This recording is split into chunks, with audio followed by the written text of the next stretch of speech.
महाराज शांतनु की कथा। महाभारत में महाराज शांतनु की हिंदी में कहानी सुने आप। महाराज शांतनु। हस्तिनापुर के महाराज शांतनु बड़े धर्मात्मा राजा थे। वे एक बार गंगा तट पर विचरण कर रहे थे। उनकी नज़र एक नवयुवती पर पड़ी। उस सुंदर युवती को देखकर शांतनु उस पर मोहित हो गए। उन्होंने उससे कहा, हे सुंदरी, तुम जो कोई भी हो, मेरा प्रेम स्वीकार करो। मैं तुम्हें अपनी धर्मपत्नी बनाना चाहता हूँ और मेरा समस्त राज्य वैभव तुम्हारे चरणों में अर्पित है। वह नवयुवती और कोई नहीं, स्वयं गंगा थी, जो तट पर घूमने के उद्देश्य से आई थी। गंगा ने मधुर मुस्कान के साथ उत्तर दिया, राजन, मैं आपकी पत्नी बनने के लिए तैयार हूँ, किंतु आपको मेरी एक शर्त माननी होगी। महाराज शांतनु ने कहा, हे देवी, तुम्हारी हर शर्त मुझे स्वीकार है। राजन, मैं उसी स्थिति में आपकी धर्मपत्नी बनना स्वीकार करूंगी जब आप मुझसे यह नहीं पूछेंगे कि मैं कौन हूँ, मेरा कुल अथवा मेरा वंश कौन सा है। मैं जो कुछ भी करना चाहूँगी करूँगी, आप मुझे नहीं टोकेंगे, और यदि आपने मेरी इस शर्त को तोड़ा तो मैं उसी क्षण आपको छोड़कर चली जाऊँगी। यदि आपको मेरी ये शर्तें स्वीकार है तो मैं आपसे विवाह करने के लिए तैयार हूँ। गंगा ने कहा, मुझे तुम्हारी हर शर्त स्वीकार है। मैं इन शर्तों का पालन करने का वचन देता हूँ। महाराज शांतनु ने उन्हें आश्वस्त किया। गंगा ने राजा से विवाह कर लिया और सुखपूर्वक महाराज शांतनु के राजभवन में रहने लगी। गंगा के शील स्वभाव, विनम्रता, निर्बाध प्रेम में राजा निमग्न हो गए। समय धीरे धीरे बीतने लगा। समय के साथ राजा शांतनु के यहाँ एक एक करके 7 पुत्र हुए, किंतु गंगा ने हर बार अपने नवजात पुत्रों को पानी में बहा दिया। उसके चेहरे पर अपने नवजात पुत्रों को गंगा की बहती धारा में फेंकते समय जरा भी अवसाद या दुख का भाव नहीं आता था, परंतु राजा शांतनु गंगा के इस कार्य में से अत्यधिक दुखी थे। हंसती मुस्कुराती गंगा को देखकर वे सोच में पड़ जाते कि यह तरुणी है कौन, कहाँ से आई है, इसका अतीत क्या है, यह अपने पुत्रों के साथ ऐसा निर्दयी और पैशविक व्यवहार क्यों कर रही है। पर उनमें गंगा से उत्तर मांगने का साहस नहीं होता था, क्योंकि वे गंगा को कुछ भी पूछने का वचन दे चुके थे और वह उनसे नहीं पूछ सकते थे। जब 8वां बच्चा पैदा हुआ तो गंगा ने उसे भी गंगा में विसर्जित करने के लिए ले चली। यह देख राजा शांतनु से नहीं रहा गया। उन्होंने अपना वचन तोड़ते हुए गंगा को रोका। ठहरो गंगा, तुम यह घोर पाप करने को क्यों तुली हुई हो? एक माँ होकर अपने अबोध बच्चों को क्यों मार डालती हो? राजन, क्या आप अपना वचन भूल गए? गंगा ने उत्तर दिया, आप जानते हैं कि शर्त के अनुसार अब मैं यहाँ एक पल भी नहीं ठहर सकती। आप जानना चाहते हैं मैंने ऐसा क्यों किया, तो सुनिए राजन। ऋषि मुनि मेरा यश पवित्र पावनी गंगा के रूप में गाते हैं। मैंने अपने जिन 7 पुत्रों को नदी में बहा दिया था, वे स्वर्ग के 7 देवगण वसु थे। वे सभी महर्षि वशिष्ठ के श्राप से ग्रसित थे।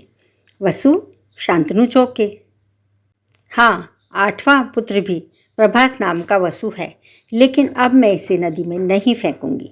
मैं इसे समर्थ होने तक पालूंगी। यह तो प्रसन्नता की बात है गंगे, चलो अब कहीं जाने का विचार त्याग दो। शांतनु ने प्रसन्न होकर कहा, नहीं राजन, अब मैं तुम्हारे साथ नहीं रह सकती। गंगा बोली, क्या तुम वसुओं के शाप की कथा सुनना चाहोगे? अवश्य सुनना चाहूँगा। कौन थे ये वसु और श्रापग्रस्त कैसे हुए थे? राजा शांतनु ने पूछा। राजन, एक बार ये 8 वसु अपनी पत्नियों के साथ महर्षि वशिष्ठ के आश्रम में वन विहार कर रहे थे। सर्वत्र शांति और सुरम्य वातावरण फैला हुआ था। तभी उनकी दृष्टि महर्षि वशिष्ठ की गाय नंदिनी पर पड़ी। उसे देखकर वसुओं की पत्नियां मुग्ध हो उठी। उनमें से प्रभास नामक वसु की पत्नी हठ करने लगी कि यह गाय चुराकर देवलोक ले चलो। लेकिन प्रभास ऋषि ने इनकार कर दिया। वह बोले, नहीं प्रिय, हम देवगणों को चोरी करना शोभा नहीं देता। यह महर्षि वशिष्ठ की प्रिय गाय है।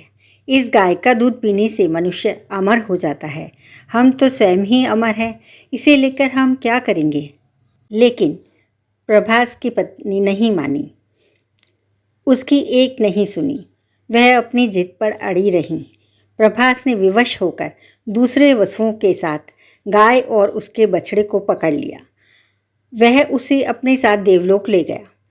लेकिन जब वशिष्ठ कहीं बाहर से अपने तपोवन में लौटे तो वहाँ नंदिनी को न पाकर दुखी हो उठे। उन्होंने सारा आश्रम और आसपास का पूरा क्षेत्र छान डाला, परंतु गाय नहीं मिली। तब वशिष्ठ मुनि ने अपने ज्ञान चक्षुओं से देखा कि नंदिनी को वसु देवगण चुराकर अपने साथ ले गए हैं। वसुओं की इस करतूत को देखकर मुनि ने श्राप दे दिया। वसुओं ने देवगण होकर भी मनुष्यों की भांति लालच किया, इसलिए उन्हें मृत्युलोक में जन्म लेकर अपने पाप का प्रायश्चित करना ही होगा। ओह, फिर क्या हुआ? शांतनु ने पूछा। क्या महर्षि वशिष्ठ का श्राप वसुओं को भोगना पड़ा?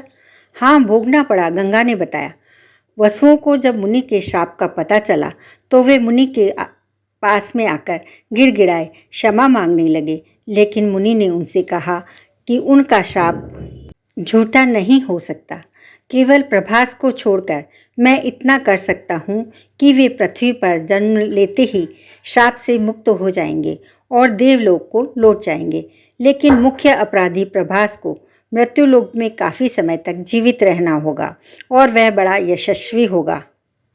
फिर वे सारे वसु मेरे पास आए और मुझसे अपनी माता बनने की प्रार्थना की। मैंने उनकी प्रार्थना स्वीकार कर ली और श्राप के अनुसार उन 7 वसुओं को गंगा की धारा में डुबोकर मार डाला। लेकिन अब यह 8वां वसु प्रभास है, जिसे इस पृथ्वी पर काफ़ी समय तक जीवित रहना होगा और अपने पाप का प्रायश्चित करना होगा। इतना कहकर गंगा अपने पुत्र को लेकर चली गई। राजा का मन गंगा के चले जाने के बाद विरक्त सा हो गया। भोग विलास से उनका मन उचट हो गया। वे अपना अधिकांश समय या तो कामकाज में बिताने लगे या फिर मन बहलाने के लिए शिकार खेलने वन में जाने लगे। इस प्रकार गंगा के 8 पुत्रों की कहानी है, जिसको गंगा ने 7 पुत्रों को नदी में बहा दिया। और क्यों बहा दिया, जिसका कारण आपने कहानी में जाना। और शांतनु से विवाह किया, फिर विवाह शांतनु को छोड़कर चली गई। तो इस प्रकार सब ने अपना अपना वचन निभाया। तो आपको कहानी कैसी लगी? यदि अच्छी लगी तो लाइक करें, चैनल को सब्सक्राइब करें और बेल बटन भी प्रेस करें। धन्यवाद।